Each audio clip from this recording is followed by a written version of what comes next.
what is life inviting us into now? Like, what is really a calling and invitation in this time period, like this season, this chapter? And that could be a week, a month, or a few months. But when we focus on that and that alone, for me, we're prioritizing what's absolutely important. And it will always be a quality of ourself that we're growing into.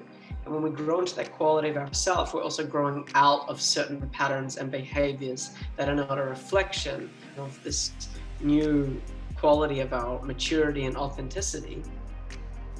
And when you focus on that, you're like focusing on what life's giving you.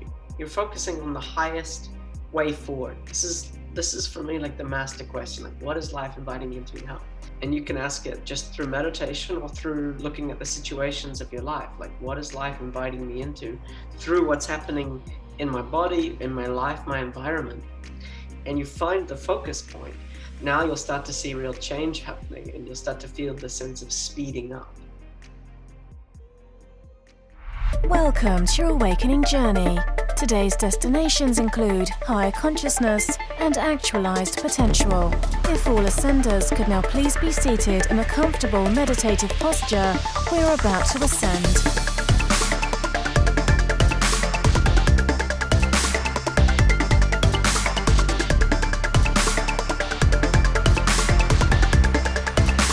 You are now arriving at your host, Bryan Henry.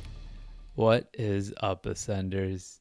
You're now listening to the Awaken Podcast, a show in which we have some expansive, insightful conversation to assist you and our planetary collective consciousness in ascending to higher expressions of awareness, divine purpose, and infinite potential. My name is Bryan Henry. I'm the founder of Together We Ascend and the Ascend Academy, which you can find over at togetherweascend.com, and your host of the show. Those of you that are returning listeners, welcome back, family. And for those of you that may be tuning in for the very first time, I want to welcome you to the Ascending Journey. You are constantly and always being called into higher planes of awareness, into embodying a greater and more authentic expression of your soul. You're always being invited into a higher calling. And in this episode of Awaken, we are joined by someone who is embodying a state of presence and authenticity within themselves that is manifesting as an invitation into your highest calling. Anthony Thompson is embodying such a state of service to others, of presence, that he's allowing in the magical manifestations that he is, and allowing through some powerful, powerful guiding insight through the work that he does. This is the type of experience we endure, the expression of self and purpose that merges through when we are not negotiating with life, when we're embodying great degrees of authenticity, and when we're actively asking and answering the question, the master question as Anthony calls it, what is your life calling you into? So, if you're ready to allow for a shift into the new way of authentic success, if you're ready to allow the magical manifestations in, stick on with us for this episode of Awaken. But before we jump into the conversation, we do have a couple gifts for you, both Anthony and myself, and we both, interestingly, are offering them to you at the price of your choosing. Anthony's Art of Manifestation program, as well as the activation process that I've created to help you activate your higher purpose in just 4 short weeks. both of these programs are being made available to you, again, at the price of your choosing. You get to decide what it's worth to you. And so if you're interested in taking either of those programs, whether it be to master manifestation or to activate your higher purpose, you can find links to both of those in the description or the podcast notes, wherever you're listening to this. Anyways, if you're ready to step into what life is inviting you into, well, why don't we jump into this conversation that I had with Anthony Thompson. So what's on your heart, my friend? Pretty much exactly what I said last time, is that I'm fully here. This right now is what I know. Of course, there's things happening around in my life which pull my attention in different things, and my own inner process, which is very much alive in my experience. But I'm fully here, and we can explore whatever direction you feel called to take it until we just hit that flow point, and the right things are being shared and expressed and spoken to. Something tells me that you fairly consistently live in that space of pure presence.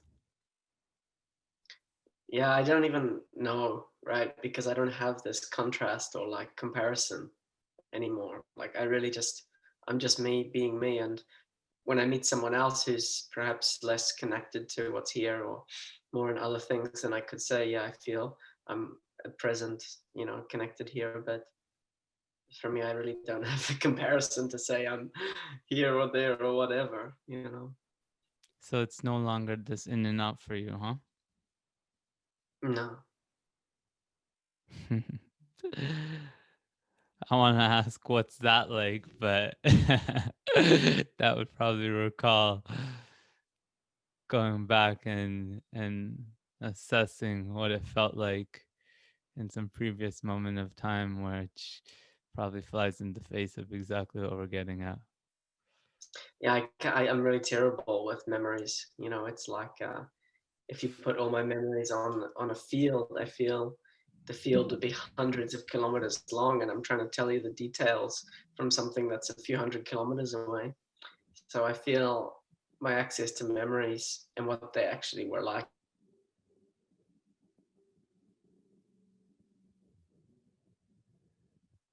We're still good. Yeah. Oh, were you wrapped up at that point? I thought you had paused for a second because of the connection. No, I'm here. I Yeah. finished. So when you say that, is it that you really have a difficult time recollecting memories, or is it more so that it doesn't feel relevant to? Yeah, my memories, I feel like they come to me in moments of sharing, with groups of people or one person, when there's a significance to that memory or story for something. But I'm not spending much of my time comparing what's now to what was. Um, so I just feel in my experience that my past feels a long time ago, um, compared to perhaps how others perceive their past. I can't say for everyone, but my general sense is that, if you ask me about 2 years ago, I feel like I'm stretching back so far through so many experiences, through so much time, that it just feels like a whole other incarnation. So what part, if any, do you feel like learning from our past experiences has as it pertains to making our best choices in the now? Well, for sure, if we recognize that there was a time when things were recurring, repeating patterns, for example, less desirable experiences, and we can use that as a reflection point in the now when we're faced with that same choice, at that same choice point to enter into a higher expression of ourselves, more authenticity, more truth, we can then reflect back on the past. Um, and also just for sure, just getting a sense for how far we've come. For some people, if you have an awakening experience and now you're in a time in your life when you feel less liberated and more out of touch with yourself, it can feel depleting. But generally, I look back on time and I feel my own maturity and the depth of who I've become through all of this time-based experience. So it's drawing a sense of empowerment in recognizing how far you've come. Yeah, and also one of the main points for me is trust. When I look back on my life, I see each phase so synchronistically orchestrated, where I was always in the circumstances and situations that were really for my best. And when I say my best, I mean for my deepest learning and expansion as an individual. And so if I find myself in the present moment and feeling unsafe or feeling unsettled or feeling, that things might not be working out as they need to be or as I want them to be, I, I can just feel this incredible time frame of endless synchronicities that led me always to experiencing what I truly want and what's truly best for me. So it's a point of deep trust. Mm-hmm. And recollecting those past experiences supports you in feeling that trust. Yeah, yeah, for Mm. sure. So I do call upon the past when I feel I'm missing trust. But still, the deepest point of trust comes when I just connect into the present moment without the stories playing out and just feel this seed. It's like for me, it's like a seed where I just know all is right and all is well. And whatever's happening on the outer layers of my consciousness, for example, my mind and my emotions, is what's happening on the outer layers of my consciousness, on this innermost sphere of who I am or what I am, is just this knowingness. And that knowingness is always there. So if I want to work from the mind and the emotional level, I can draw upon the past, but the best is always in the present moment, that point of just inner trust, Yeah. inner certainty. So you say when you want to draw from the mind. So that's a choice that you can consciously make, and it's one that you find yourself sometimes making. Yeah, not so often, but there was a time earlier in my personal journey where, for example, I would make a journal each week of all the synchronicities that happened or all the good things that happened in a week. And then at the end of the week, I would review my notes of all these bullet points of synchronistic things that happened, and I would feel that sense of liberation, connection, and life's really on my side. Mm-hmm. And this is really important as a phase because so much of the human journey is building a bridge between the human experience or our mind and emotional level and the soul. And so the mind and the emotions, they need evidence. This is really something I hold to be true, is that we need evidence. And when we have evidence, we can draw upon that evidence to create a more settled experience and connecting to that inner safety, which comes from the soul that knows and sees the whole path and the whole blueprint and the whole map and the whole construct. But on the mind and emotional level, without experiences to draw upon, it's very scary, right? And I remember in these earlier days, this is why I was doing it, because the fears I felt were so strong and so real. And then when I had this evidence, it was like this negotiation, and it was a good negotiation. And do you believe and find that that's more of a stepping stone and just kind of a stage towards a further along point in our development where we don't necessarily need that anymore, or we don't. Yeah, of course, because we're all heading to being able to just flow and live in reality, which is always right here and now and doesn't need the past really for anything. The past Mm. was an experience that catalyzed and led to the experience that's being had in the present. The future is all good. You don't need to think about it because it's coming your way anyway. And so where we're all heading as we evolve and mature is just being very centered in what's real and what's really here, and showing up fully to what's here. So I guess if it's still relevant to one's stage of development, I take that you'd suggest that yes, using these tools, these practices can support an individual rather than saying force a limit one's use of them solely because of the space that you're describing. Because I do agree that that sort of experience that you're describing just feels to me to be of a more joyous, fulfilling space. But I guess what I'm taking from this is it may still be time for one to use mind as a means to get to that point. Would you say? Yeah, for sure. Like, for example, often people like find me that want to work with me or something when they're at threshold, so a point of change, and rather significant change. And so, a big part of my life has been what most people would call leaps of faith, stepping intensely courageously into unknown points, and where most people wouldn't go because of the levels of unsafety and uncertainty that I felt there. And I ask people when they're taking a leap into something new, for example, one of the things is like, I just ask them, like, tell me about some of the amazing synchronicities that you've had in your life. And Mm. they'll tell me these stories, and I'll be like, why would that be any different? Why would that be any different to what's coming for you now? So, I mean, some of the hard points for people with faith, for example, with money, right? If they want to end their job or just be more in what they want, new home, new living situation, new country, new continent, just higher level of self-care and realness with what they want.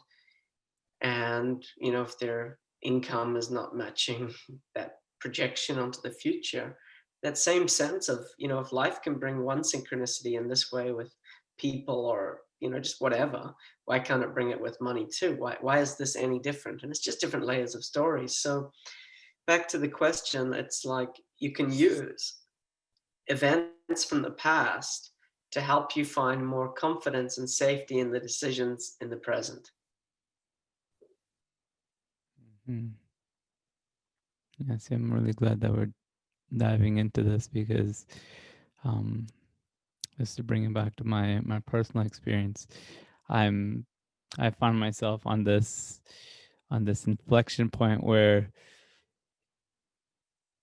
in one moment it totally feels irrelevant, completely irrelevant to think about past experiences, to make decisions in this here and now. And it feels like I can just be in complete trust with how I'm feeling in this here and now, what my intuitive knowing is pointing me into. Um, but then, I do still find myself in these moments where I find my I find that there's this reflection of the past and thinking about how previous decisions have panned out, and it does in those moments feel relevant to say, well, this is what I took from and learned in my past experience, so I'm going to use that reasoning um, to to make the best decision that I can make right now. Um, so I do find that there's this transition into what you're describing, and again, intuitively I feel and believe that, or there is this sense of faith that it can be such an experience of not having to spend too much time in here and in contemplation of what's the best way to move, and we can allow ourselves to flow with that sense of knowing. um and I guess hearing you describe that, the sort of space that you've been in, um is reassuring. how long have you found that another time-based question, but I am going to ask, how long have you been in such a such an experience? I want to hear kind of what was that breaking point for you transitioning into that? About 4 years now, when I left Actually, to before you go any India. further, Anthony, just so that those that do hear this are completely clear as to, because I know we're engaging on a level that might not be completely clear to someone else that might be listening in. Before you dive into that breakthrough, tell us more about what sort of state you're describing or living in. I would say the first thing is that, or two things, is one, authenticity, sensitivity, and not negotiating or arguing with life. And I'll explain those. So for me, authenticity is that really in the present moment, when I'm not trying to project an image of myself onto the world, nor am I trying to like get so much for myself that I'm safe or this or that.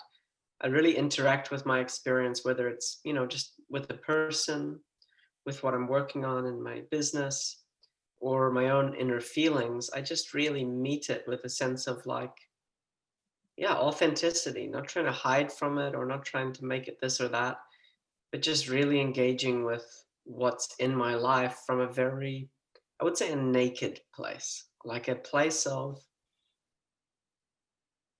yeah, it's just a realness. And in that authenticity is really coming from my truth, right?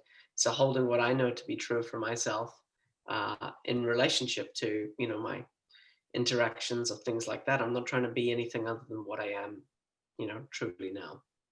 And the sensitivity is about the listening, right? So our human experience is, it's one to listen to our mind and be guided or make our decisions from the mind, but it's not so reliable because it's very self-oriented and survival and safety oriented. And I'm not so interested in that life anymore.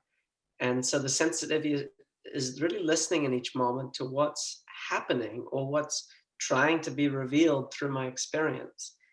And that can be, through, my own meditation and just really listening to what's actually happening in my experience and what's important. But then also through the events that are showing up in my life, whether situations manifesting or a conversation with someone else or something in my business, to just like really find what this is guiding me to, because I see that life is really through every angle leading me to evolve into the fullness of who I am. And so I really let everything become a teacher to me. There's no moment of life that's not offering me something, that I can become more deeply connected to myself or let go of things or find more of who I am. And yeah, and then the last part is not negotiating with life, which is that to negotiate with life is really about trying to make things different, or wishing things were another way than they were, wishing people were different, wishing my bank account was different, wishing my business was bigger, wishing I had a bigger home, all of these things. Now, the spirit of ambition and your highest vision is a really key part, but negotiating with life or arguing with life is like the most painful thing for me. And this is just a state of reaction and unsafety. So I guess that's a big part of my life, is that I really hold that there's a natural process of manifestation of my life path. And when things happen or are happening, I don't spend any time complaining. I really don't. Even if parts of me are feeling upset about something or unsafe about something or afraid of something, I'm not saying, "Oh, I wish this was different. I wish he was different. I wish this just changed." I'm really like, come into that point of trust, and then look at, okay, what's really here for me, you know? And this comes because I've really had a lot of experience of, especially this year, a kind of dark night of the soul where I felt just life was wrong, that somehow my life had gone wrong, and really feeling like betrayed by the universe. But through that experience came such a deep trust that what's happening is really for us, for our highest and best, and that I don't need to be in a state of arguing with life or God, because God's always working for us. You know, life is always working for us. Absolutely beautiful, my friend. Before we dive in deeper into the story of what got you here, um, you said authenticity, sensitivity, and not negotiating with life. I have to ask, have you broken it down to those three pillars in the past? No, it's just like how I speak in the moment, right? You ask me a question and yeah, something comes to me. I've never said that before. I've never spoken those things. It's incredible, absolutely incredible that those are the, like, again, pillars is the word that comes to mind. It's deep resonance with that, brother. Thank you for being the conduit of that. Um, before, I feel like that in itself can be its own like content. That can be a program in and of itself, like leading with those. So again, I think they're absolutely incredible that that's the three things that came up. Now, I want to ask, what is the byproduct of this? What is the benefit Mm. of living from such a space? Mm. It's huge. Really, it's huge because, mm, yeah, it's really significant. And because, you know, like life is leading us somewhere, it's leading us all somewhere. And for me, I really was seeking for a long time for different things, you know, success, uh, service, just being my best. And then I started asking a real question, like, what's natural? Like, what is the natural state of being human? Because the human experience is so much about trying to be something. And I'm like, well, if we weren't trying to be something and we weren't coming from these programs, you know, of how we should be, like, how are we actually as human beings? This is a really big question for me. Like, just what's natural? Not what is my best, but just what's natural. You know, now I'm also very curious in what is my highest and best, but just really what is natural. And I'm like, for me, these things are a manifestation of being natural, like to be fully authentic, to be in a state of trust, to be in a state of connection and sensitive to what's happening or what our intuition is speaking to us. Like it's this realness, not from weakness, just from a natural quality of who we are, which is naturally confident, which is naturally empowered, which is naturally loving. And it's also a state of maturity. And for me, you know, the things that we want in life are always being granted, but it's, are we in a mature enough state to receive it? Yeah. Whether it's a bigger business or a new love or a new living environment, like, are we in the place of our own maturity where this thing, if we had it in our life, would not pull us into a greater ego pattern or identity, because then it would not be serving you to have these things, but instead actually nourishing your evolution and bringing out more of who you truly are. Mm. So when we come to this place in life of like really just being fully here, bringing our attention and our presence here, finding that connection point with life where we know that all things are moving for us, like we're in this river of life and the river is moving, we're not stagnant, and we're showing up to life. We're saying, look, I'm here. I trust that what is here in this day is brought to me for a reason, and I will engage with it in the truest way I can, and I'm willing to learn and grow. Life's like, hey, I got someone I can play with. I got someone I can dance with. I got someone to work with. And so one of the gifts is really the manifestation of magic and incredible things. And I've experienced this for years, which I guess is the story you want me to tell, is like, how long have I been living from this place? For the last more or less 4 years, I've experienced the manifestation of magic in very real ways on different facets of my life, on multiple continents, that when I've found I've found that living from this natural way is my greatest power and manifestation. And and I've experienced that the things I want, often that I didn't even know I want, come into my life. And then when these things come to my life, feeling how I'm so prepared for them, you know. And I can give different examples, like because each new manifestation comes with a letting go, and a whole rebuilding of my life, which I've experienced, like, probably 4 or 5 times almost in the last 4 years, like a total entire new life, new living situation, new people, new projects, and a new version of myself. And these things that I've wanted deeply or felt significant in my life, life's brought them to me in just incredible ways, um, like I've lived and worked at now 2 really holistic retreat venues where people come from around the world or in the local country. And, for me, the process of setting up a retreat center takes years, and it's a huge piece of work. And, when I don't have a story around it needs to be hard or I need to do something, life brings it to me, and I find myself in these positions of leadership within these beautiful centers that have been built. And this is, connected to my life path. And, money is also a huge theme for me, because to live from authenticity means sometimes not having the power to do something for money because it's not my authenticity, but still having this trust that life loves me enough to always provide what I need and beyond. And I've experienced that also. The way money has come into my life, I've been gifted as much as I've quote unquote earned, and so living from that authenticity also leads to a deeper trust inevitably, because sometimes we can't see how our authenticity will lead to what we want. And that's a point of huge trust in and of itself. But I love to help people connect with what's real and what's calling them, and see the works of magic in their life as a result of it, you know.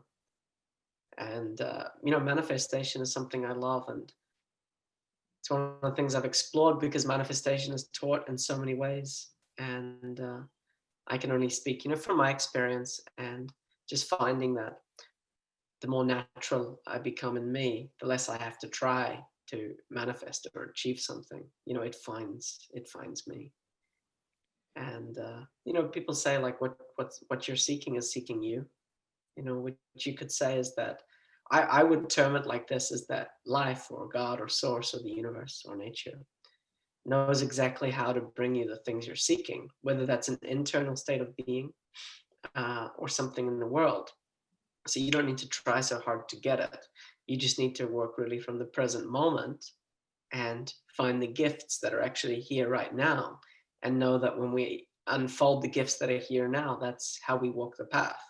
That's how we walk the path to what it is we most want to experience or have. Life's not holding anything back from us. Life's not withholding things until we become better. We find a secret trick. Life's like, hey, I'm fully here. I'm fully here with you. Can you see how I'm with you now? Can you see what's being brought into your experience now? Can you trust that that's more than enough, and actually work with that? And as you work with that, you'll experience more of these things you're asking for. So, yeah, I guess that's some of the benefits of coming from this natural state. Yeah. Not only is it some of the benefits, it sounds just about the greatest benefit to be had. Right? Yeah. I'm really like what's the authentic path to success? Like I really break things down to find like what they actually mean. Like, what is success? What actually is success? Because we have our own definitions of success. But for me, it's like fulfilling my most authentic potential, we came into this life already with an intention and a blueprint. I think we can alter that in some ways, but this is the point of destiny, that when you've written a story or written a movie, you just sit down and watch the movie or read the book, you know? And that's kind of our experience. Like, we've already written the story, we've already written the movie. Each day is turning a page of that book or watching a minute of that film. You don't need to try and change the movie, because the place that we created this story from was our highest intelligence, knowing exactly what we wanted in this lifetime. So for me, the authentic path to success is, okay, what is success, which is what I really want? Do I trust that I've already planned for me to have all of these things I want? Now, okay, what actually matters for me to bring into like my life right now? And I found that the fastest path of like change, growth, whatever, is finding what is life inviting us into now? Like, what is really a calling and invitation in this time period, like this season, this chapter? And that could be a week, a month, or a few months. But when we focus on that and that alone, for me, we're prioritizing what's absolutely important. And it will always be a quality of ourself that we're growing into. And when we grow into that quality of ourself, we're also growing out of certain patterns and behaviors that are not a reflection, or not a reflection of this new quality of our maturity and authenticity. And when you focus on that, you're like focusing on what life's giving you. You're focusing on the highest way forward. This is for me like the master question, like, what is life inviting me into now? And sometimes the answer is not always obvious, you know, but when you find what it is, and you can ask it just through meditation or through looking at the situations of your life, like, what is life inviting me into through what's happening in my body, in my life, my environment, and you find the focus point, now you'll start to see real change happening, and you'll start to feel the sense of speeding up. Such a powerful question. Mm. Yeah, I've been asking it for years, and it's like a master question for me. Like, Yeah. I haven't found a better question. I'm really considering it, and I, in this moment, feel the same. Just to recap for those tuning in, what is life inviting me into? And you said, you bring awareness to a quality of self, a quality. It's not necessarily even just about um, the experience that you're being called into, although that's certainly it. That's when I say experience, I mean the external physical experience. You're saying, you're asking, what Yeah, quality am I being called to embody? there's for me two main parts to this. And the first is the quality that I'm being called to embody, you Mm-hmm. know, more maturity, more wisdom, more presence, more truth, whatever. And in that, there's also a letting go of identities and beliefs that happen naturally. But this is my way of letting go. I focus on the forward moving energy, and the letting go kind of happens naturally or finds me. And then there'll always be, or very almost always, choices to make that are reflective of who you now are. Yeah. Whether that's connected to your work, your relationship, choices to make in the physical world. Our choices are how we embody the truth we're holding inside of ourselves. And if we can't make the choices that are reflective of what we say is true and important to us, we're not yet embodying it, you know? Yeah, I guess what that really points us into is the invitation's always there, but it's on us to accept it. I think Yeah, that and goes choose right them. back to your point of not negotiating with life, because it's this willingness to both accept what we're receiving, but then also to go deeper, it's the acceptance of that invitation, and that requires this conscious choice and conscious movement into that. Yeah, yeah. And that's free will, right? To like become aware of something and then choose for it or not. And that's why courage is one of the most, in my opinion, most important qualities to cultivate. because every invitation will require a level of courage, because the more we enter into ourselves, the more we enter into the unknown, or what was previously perceived as unsafe, which is one of the main reasons we weren't already living in a certain way, because we perceived it to be unsafe. But the more we come into truth, the more we see that our unsafety was just a perception and a projection. So courage is really the bridge into new versions of ourselves, and therefore a whole new life experience. And as you cultivate that sense of trust, it just becomes, that courage just becomes a natural feeling. Yeah, at some point, courage isn't a concept, it just is a way of life. Like, Mhm. you don't have a comparison, it's just how you are. So, what's courageous for one person is not courageous for another, because they don't have these same perceptions of fear and unsafety.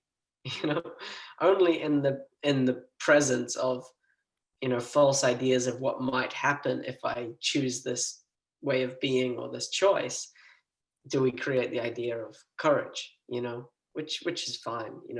It's only exists in comparison to something else, like most things.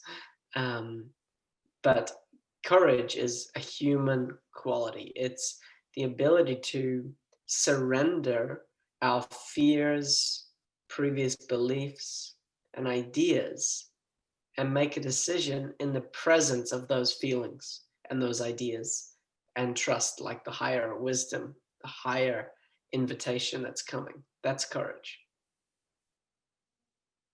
Hmm.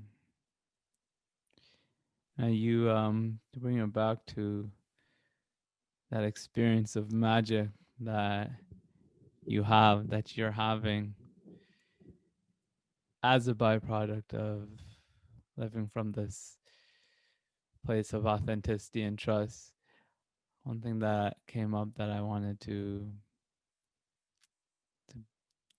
dissect a little is, it seems as though these manifestations of magic that you describe often end up being greater than what one could have imagined for self prior to them showing up, would you say? Yeah, for sure. For sure. They're like unexpected treasures. And it's so much better to get, it's so much better than getting what you want, is to get what's surprising and delightfully awesome. you know? So that perfectly segues into what I wanted to ask, and it's, to what degree do you find yourself even considering what is wanted, or a manifestation that you intend on? I have a lot of things I want. So I was, what part does that play in your experience and your your process of manifestation? yeah, it's like a standard that I hold for myself of, and what I know will really fulfill me on a deep level. But I don't hold it as an insistence. It's like, on a pretty much now level, like I say, this is what would make my life most awesome, to be able to do these things on a regular basis. But then in the future, I'm like, this is what I feel really excited about. Having a business that's set up in this way, having people around me that feel like this and work like this, having a home environment that's like this. And so I really hold like the highest vision and standard for myself, but then I also kind of let it go. It's always there. It's like, what's truly important to you, you can't really let it go, because it will always come back and be there in your consciousness. So there's certain things about my life that I just feel so strongly and intrinsically are like a key part of my life, and also what I want. And then I see in the present how things are I just trust that things are moving in that direction. Yeah. I trust that I don't hold this vision or intention for no reason. And then at some points, I see how life is just always leading me there. And I can track that over years now. you know. So I couldn't say that I'm anywhere near where I know my life is leading me, but I could say that I'm on the right, not even on the right track, but that just everything is leading me there, you know. And I have so much. I've come so far in terms of this intention. I've received, taken so many of the steps and manifestations necessary to really move there. And yeah, yeah, I think that's enough. I think a word that you brought up there that's really important is insistence. So it seems to me this holding of your highest vision without insisting, without attaching to the unfolding of it, and being open to you have something there that you want to jump in with. Let me hear it. I'm just saying it's like to be committed to something without insisting when and how it will come. And that's like how I live, is like with a full devotion and commitment to what I hold true and to what matters and to the vision, and giving all my time and energy for that. But I can't possibly say the fast is best and most appropriate way to make that real. So that's the insistence that I release. Yeah, that's a point that I definitely see many teaching the practice of conscious manifestation speaking to, and it's being clarified around the what without attached to the when and how. Hmm. Yeah, for sure. For sure. I guess there's this, well, I see it as this balancing act and integration of holding that highest vision whilst still being fully and engaged with the present moment, with the present moment, and open to receiving that this as it is. Again, another way again that it comes up to me is just being open to even better to show up. Mm.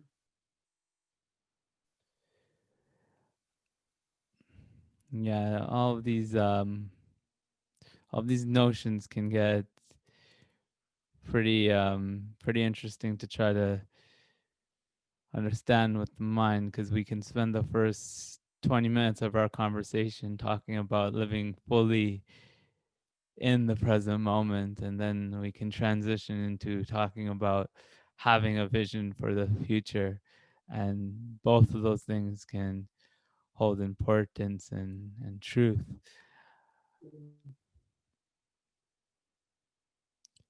It's a state of Yeah, being it's that not, goes beyond the logic. yeah.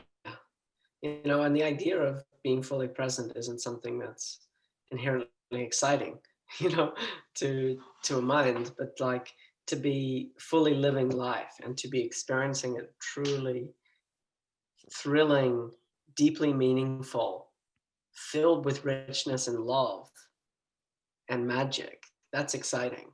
And the doorway to that is how deeply can I engage myself in the present? Because when we do that, we're saying to life, look, I'm willing to see everything as a blessing and take the lessons from what's here.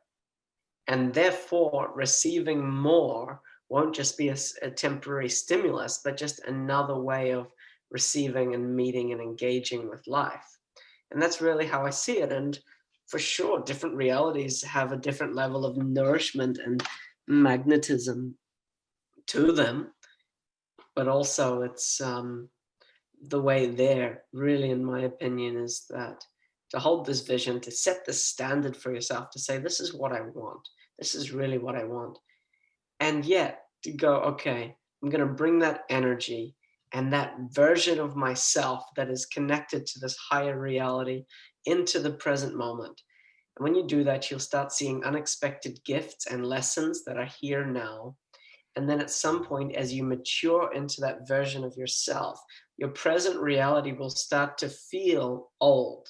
And it's this feeling of old and done with that I always find is a key point of change.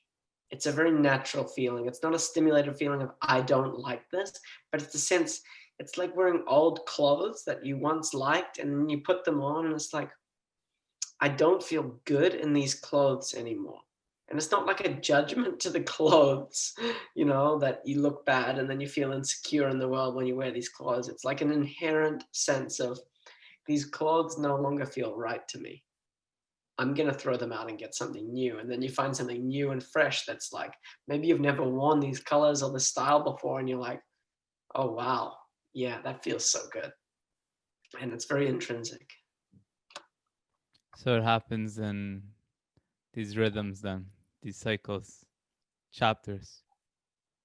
Yeah, I really see my life from season to season, chapter to chapter.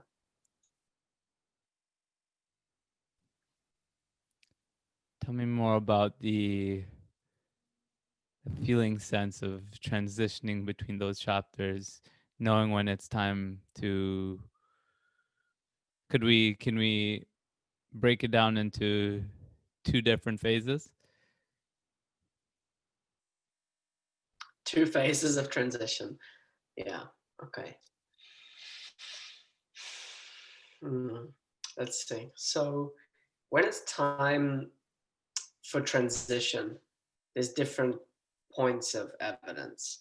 And one can be a sense of a frustration that things have been in a certain way for a long time.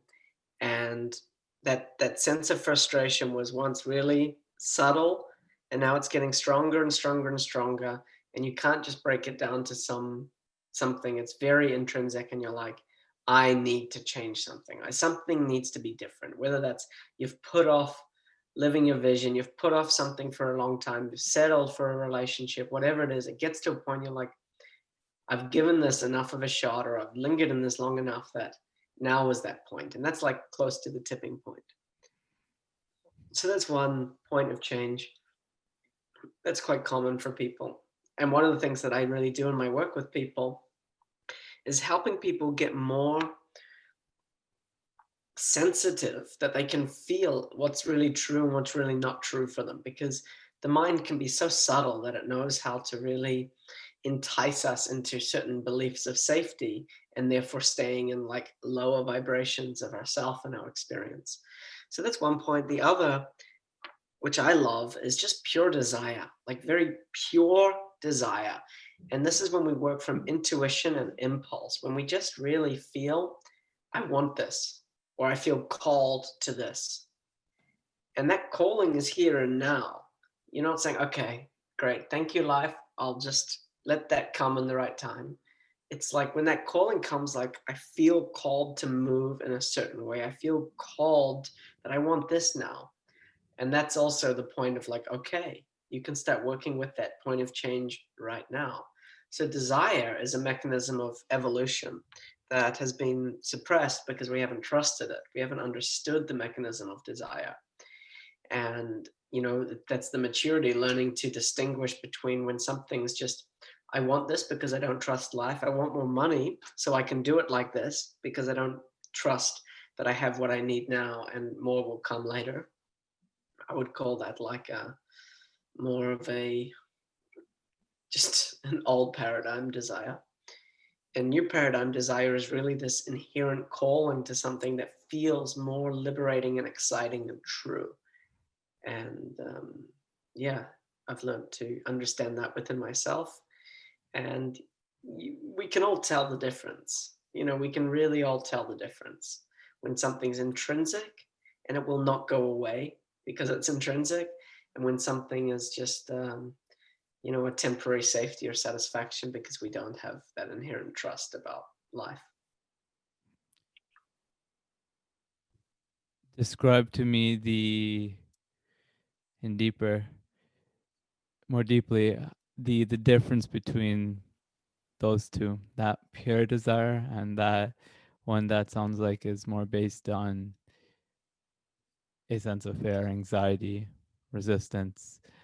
The difference between the experience, the feeling of the two, and you're in such a state where it's comes naturally to you. It sounds to identify Most the. mostly, mostly at some points, if I'm not feeling so good, it can be harder to distinguish. But and one, there's nothing wrong using even these more egocentric desires to catalyze something, but it will be unlikely that they'll actually manifest because we'll have to work so hard for them. The things that we really want intrinsically, there's a natural flow to manifesting them, and the steps aligning quite naturally. And that can be one of the ways of knowing if we're working from something intrinsic, because it feels good to work towards it, even if it requires leaps over fear. And then relatively quickly, there'll be synchronistic signs showing you that, yeah, you're really on the right track. When you try to move towards something that's egocentric, you might not feel a natural inspiration, your energy is not there, and there won't be the synchronistic support helping to make it real. That's one of the easy ways, but that's already kind of once you're in action. Before, it's just to really, the deeper you connect with your heart in a meditative way and just feel the desire, feel where this comes from, does it feel meaningful, significant on a deep level, or does it feel temporary and like it's not going to really give you that much, and it's just covering over a fear or, something inside ourselves.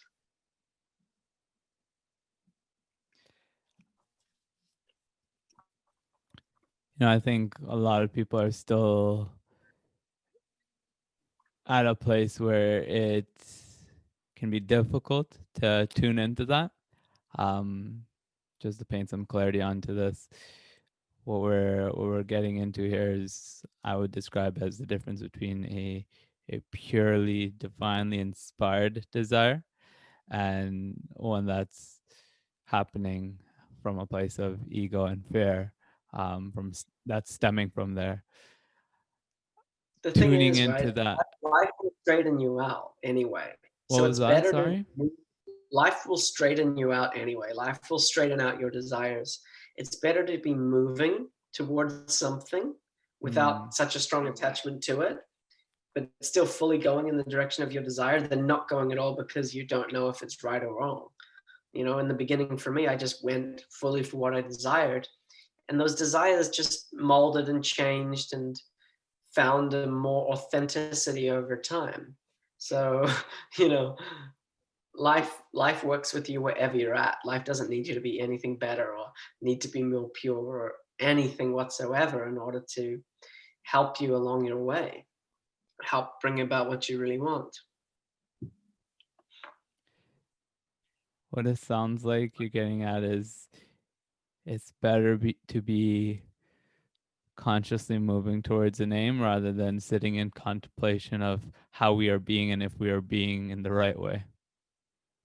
I really have a repulsion to this. Not that I make it wrong, because it's just another part of the human experience, but it's like this putting ourselves under a microscope and assessing if we're doing it right or wrong. It's like, man, just get moving. Just be something real. Like, you can't touch a person who's like so inward and so examining everything, because they're not like in motion, in movement. They're just like self-analyzing and doing all these little inner tests. And it's like, hey man, just tell me something you really want.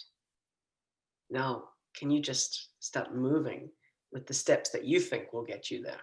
It's that, like, just get moving, just get moving. See, the way that you describe it, you make it sound like this obsessive person and it's an extreme, but what I feel called to say is that there's a lot more people in such an experience and state than It's another version of procrastination, right? That, people have endless reasons for procrastination, but it's not the right time. I don't have enough of this. I'm afraid of this happening. I'm not at the right place in myself yet. All of these are different versions of reasons for not hitting our core fears, basically. And so, or some people are trying to go through their fears before getting started. I'm like, man, just get moving. Just really get moving, and everything will find you along the way. Everything.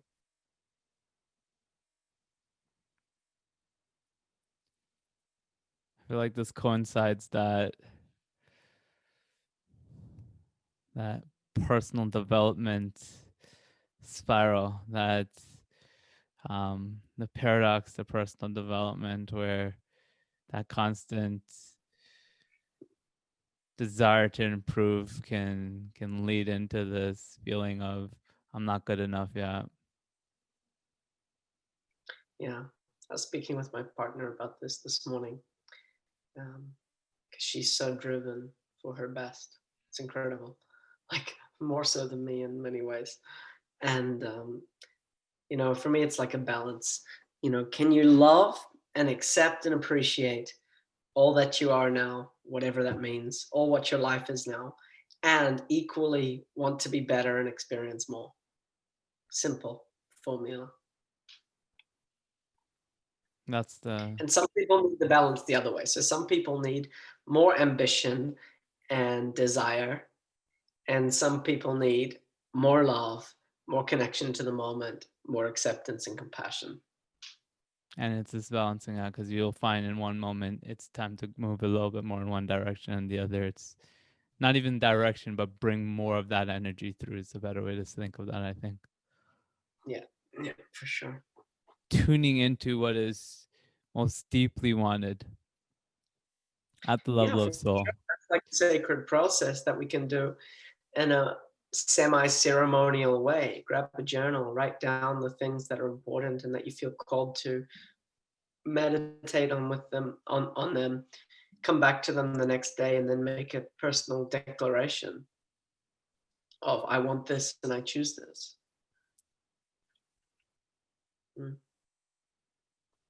Can you unfold that process and that practice further for us? Yeah, it was quite short, wasn't it? Yeah. You got more than that, brother. Come on. Yeah, I kind of just Maybe answered not what I'm just on asking. the surface level, right? Not just the surface level practice, but what's happening energetically internally through this. Yeah, so if you're at a point where, for example, you feel you're not allowing your desires and what's truly important for you to be, you don't bring them to life, the energy is not being stimulated, what I would suggest is taking a period of personal time and setting up a sacred space, light some candles or burn a fire, play some nice music, light some incense, and just sit down with yourself and have a journal there.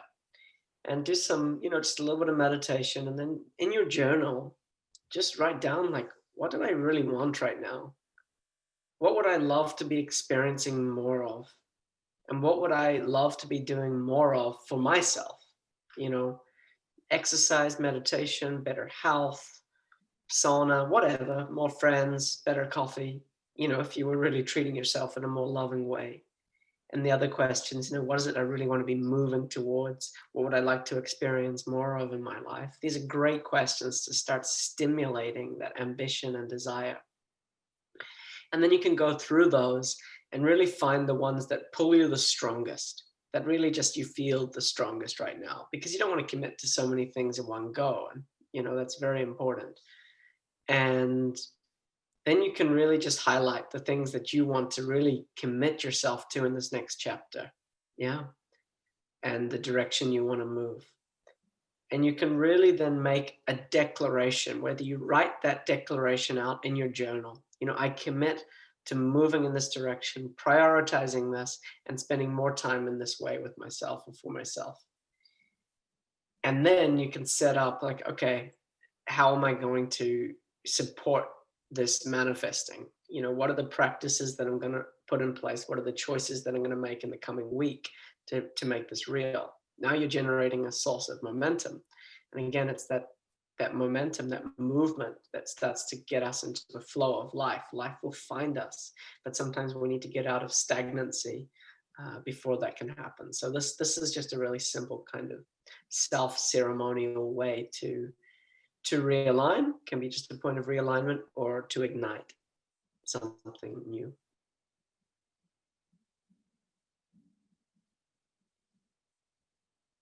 Realign and reignite. Something I think life is calling many into. Mm, for sure. For sure. Yeah, big purification, big reset time, big time of prioritizing what's true and important. Mm, That seems to be the recurring message coming from you. I even took a look at some of what you've been sharing through your writings and prioritizing what's true. Authenticity, I think authenticity and truth were the words that kept coming up. yeah, yeah, that's what it comes down to very much for me, at the moment at least. I feel like there can be benefit in hearing you speak a little bit more to authenticity. You had it a little bit earlier, but well, why I say that is because your unfolding of it is goes far deeper and to the core of what that feels like. I think that's what I was kind of getting at, is the feeling of that, rather than it just being the surface level definition of being honest, being truthful.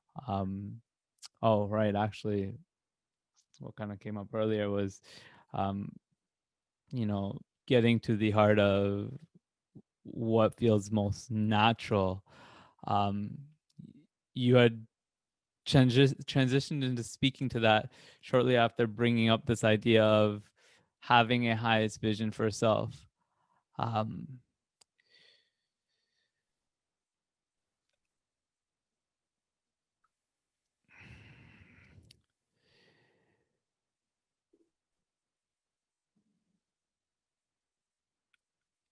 at what point, if any, can we let go of the intention of being our best self and come into fully trusting that, allowing for our naturalness to shine through, to be in total alignment with our best self? When we trust ourselves and we trust life fully, yeah, that's the point where we can let go of that intention in a way. When we really trust ourselves to be true, to be authentic, to come from our purest place, yeah, to just be ourselves. And when we trust life to bring us all the things that we want and need and desire, at that point it's just this naturalness of how you live your life and how you engage with the world. Yeah, that's the point of that, in my opinion, that the most naturalness, and then life will eventually bring you seasons of change and transition and transformation. And you might find yourself asking the same questions that you were asking before, but you'll be asking them from a different place, a different perspective.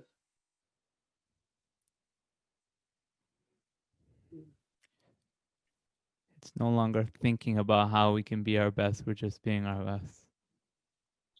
Yeah, yeah, it's no longer thinking about how to be my best. It's like a natural expression of being our best.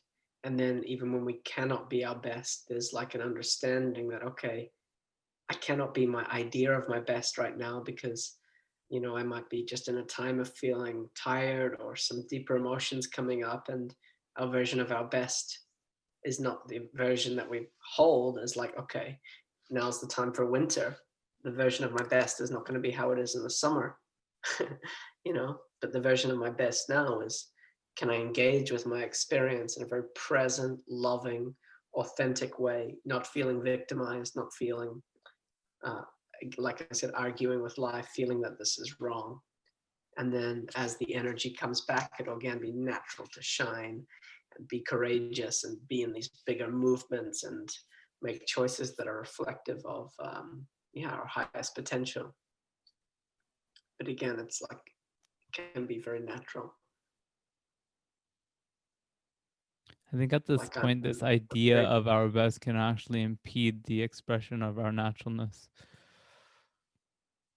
yeah, yeah, and that's why there's paradoxes at every step, and it's just about knowing what's really important and right for you now, and being okay with that, like not trying to make it like someone else's version, or not trying to make it more like how you think it's meant to be. Just be really sincere with yourself. Is like, what does my best mean for me now? Which basically means, what is the next step up that I can take for myself now? Yeah. And that might just entail being fully engaged with the present moment. Yeah, I mean, one way or another, it's always going to lead to being fully engaged with the present moment. It's just, what do we bring into that present moment? What quality of ourself, do we bring into this present moment? What decisions do we choose to make from this present moment?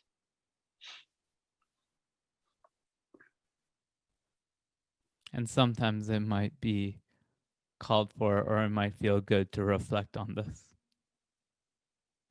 Yeah, definitely. And it seems that that still plays a part in your experience. The reflection on what's happening. Mm-hmm. Yeah, yeah, absolutely. Um, Definitely. I like to understand when I see patterns happening, or when something unexpected takes place, to just look at, what is this pointing me towards? And I always take that as a point of reflection. And if I can't find that, then I seek help from other means. Other means. Yeah, I'll have a session with, for example, the woman that I do channeling with, and she'll channel my guides. Or I'll take mushrooms and have a ceremony with myself, and just go for a higher clarity on what's transpiring, what's happening, and what I need to become aware of. Do you find that also happens in these rhythms and chapters that we were describing earlier? Yeah, yeah, very much.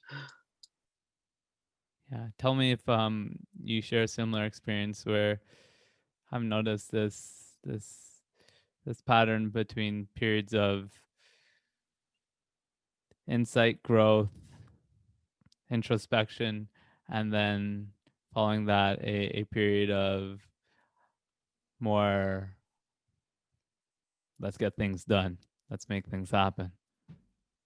100%. Yeah. Throughout the last few years, it's been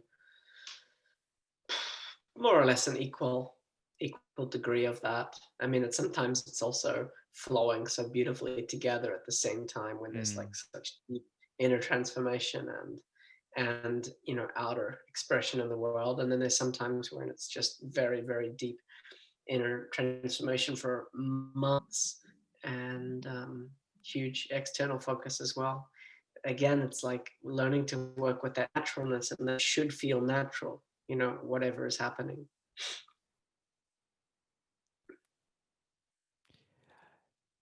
Do you ever find yourself in times where you're unmotivated to do and create externally? Yeah, very often. How do you address that? And do you ever, and have you ever felt off and wrong about that? Have you ever felt that lacking sense of motivation was an issue? And is it an issue? you know I've explored this a lot, and it can be frustrating for me when the motivation's not there, because I love to create and I love to, yeah, do things in the world, and that's like one of my greatest passions. So when that motivation isn't there, it's kind of like, that's when I have an argument with life. Hmm. And I've learned to trust that now, that I'm not the kind of person that needs like a kind of kick in the ass to get going and do things. So if that's not here for a reason, and I've got to trust that. And your experience has given you reason to trust that, and trust that that's all Yeah. perfect. Yeah, definitely. Definitely. It can be hard, and I bring this up, and I'm sure you can kind of sense this, that it's something that I can personally relate to, which is Mhm. driving my personal curiosity to ask questions and see if you share the same experience. But being in a place of not feeling motivated can can just absolutely there can be that judgment that something's wrong here. How can I invoke motivation in myself? And I think also at times that is called for, where we are being called to bring forth an energy to reignite the fire. But then again, I think what you're pointing to is the importance of tuning into that naturalness and honoring when it may be time to take a pause. Yeah, yeah. I mean, you should love creating, right? So if that natural love isn't there, then what are you doing it for? It's like you don't, as an artist, you can't force yourself to make art because art comes from you quite Mm. naturally and beautifully. And any creative process for me should feel more or less like that when it's coming from a really aligned, connected place. So either we're not focused on the thing that's really what we want and what's true to us, or it's just not the right time because it's a time for inner work, or simply other experience, not even inner work, just a different experience. Mm-hmm. Although I have to say that I sense that more people are stuck in that space of stagnancy, coming back to what we said earlier of probably being called to just get moving.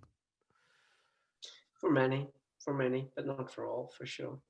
And that's why, again, it's no cookie cutter approach to Mm-hmm. someone's life path. When I work with someone individually, it's really personally catered to me trying to really get a sense for what is life calling this person into now.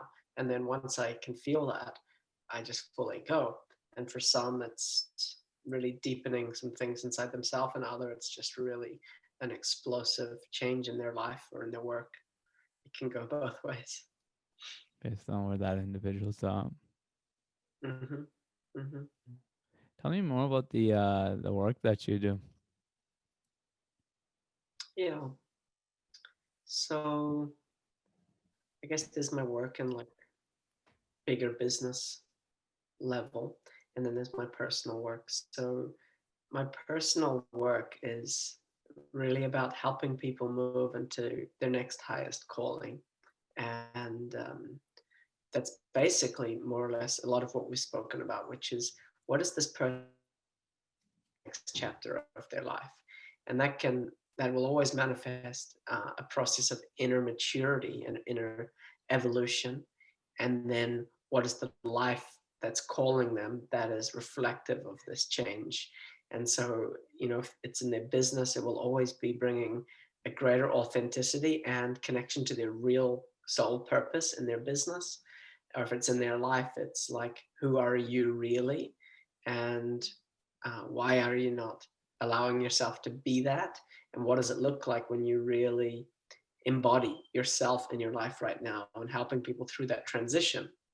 And that transition, again, for most people, it feels incredibly natural and massively expensive. That's kind of like the quality of my work with people. And yeah, I work with people over a period of time that's unique to each person, but more or less like 6 or 8 weeks generally, sometimes a little longer, but 4, 6, 8 weeks, depending on the person. And pretty much everyone finds themselves, 95% of people, in a whole new version of themselves in their life.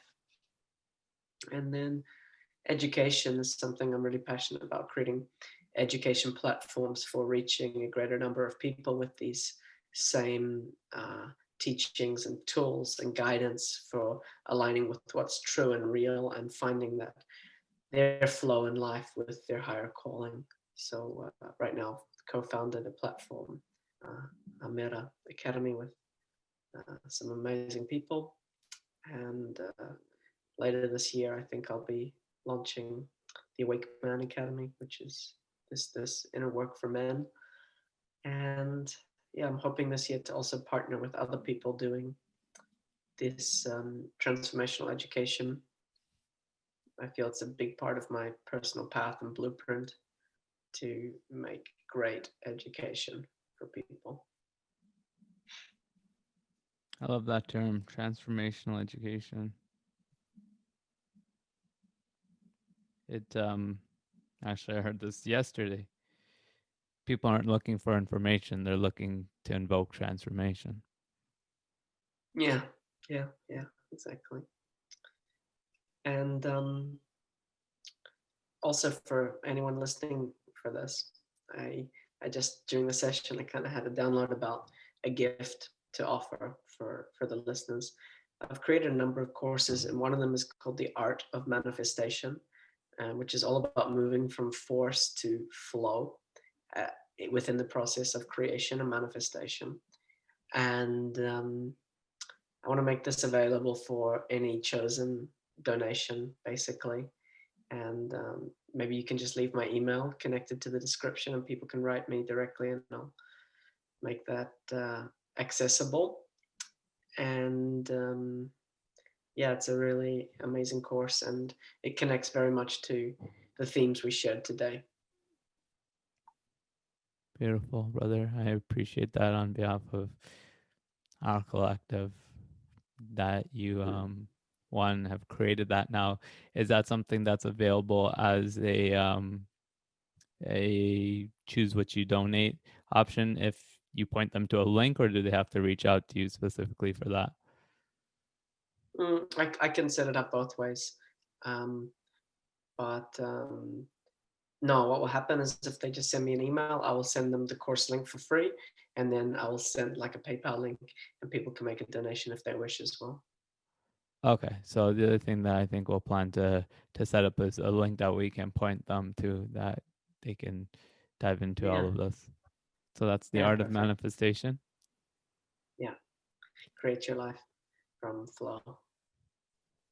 So I think this might be a beautiful and perfect way to bring it all together and a note to wrap things up. Although I'm not going to force it to an end because we're going to keep flowing.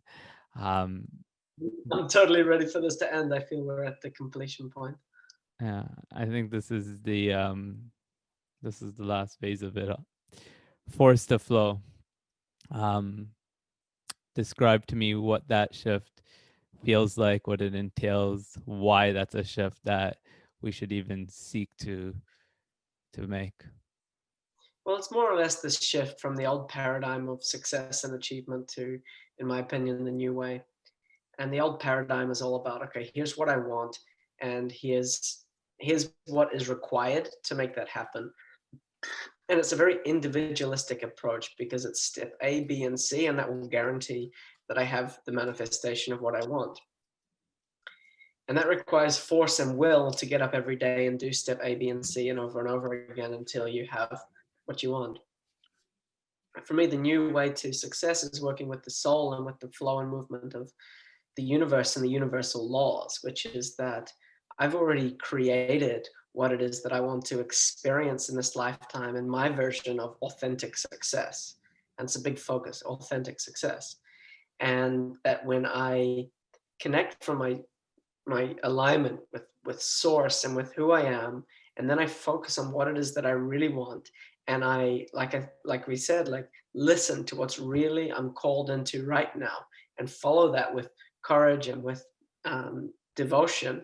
And then there's the synchronicity of how to actually get to point B in the most fun, learning filled, harmonious, authentic way. So it's about the journey to the end result, which is just another stepping stone to another end result, because our desires will always grow and evolve over time. But that's more or less the shift from force to flow. So not only does it feel like a more joyous experience through the journey of manifestation, it also seems like it's the means by which we open up to receive those manifestations more fully, smoothly, naturally. Exactly, yeah, exactly. It's both a better experience inside and out. Yeah, for sure. Well, my friend, I am deeply grateful for all that you shared in relation to this and everything else that you shared. But even deeper than that is that I love and appreciate how your energy is an invitation into such a state. And I think that's truly the greatest gift we have to give, one that goes beyond the words we have to share and entails the energy that is felt beneath them, and that most certainly can only come from the state and energy that one embodies. And it's absolutely clear to me, I can feel it in my heart, that you're coming from a place of authenticity.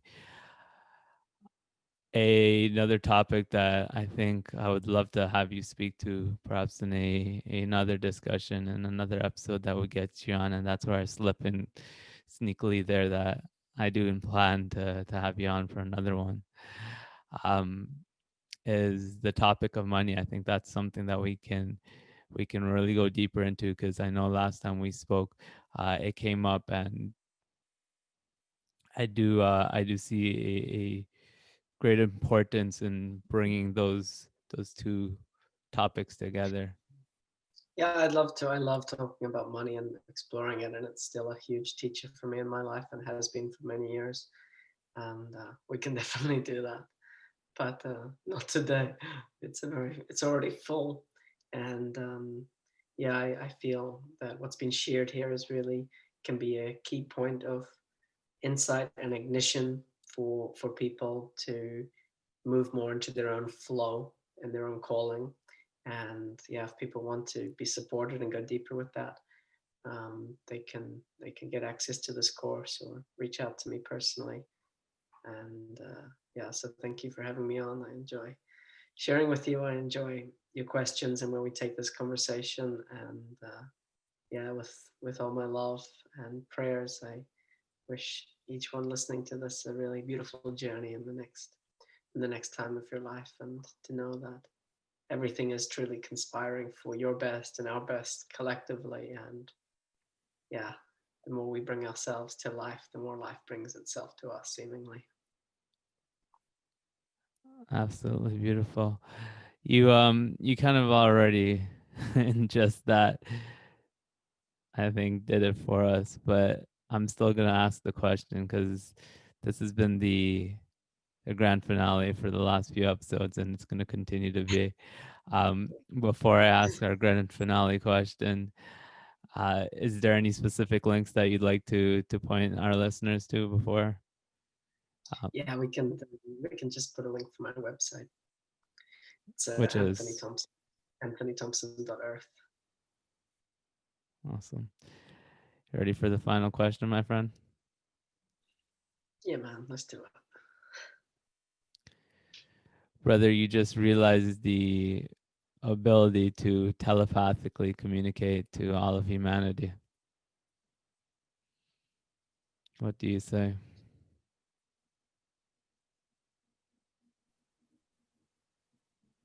I love you.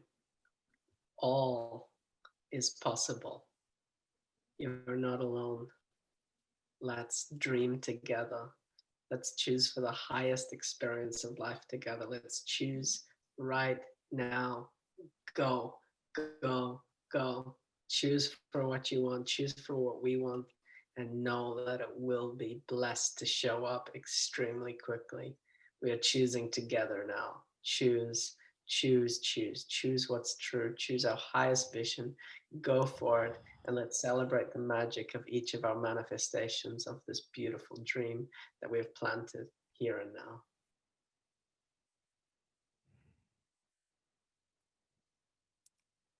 Thank you, brother. Life loves you. Yeah.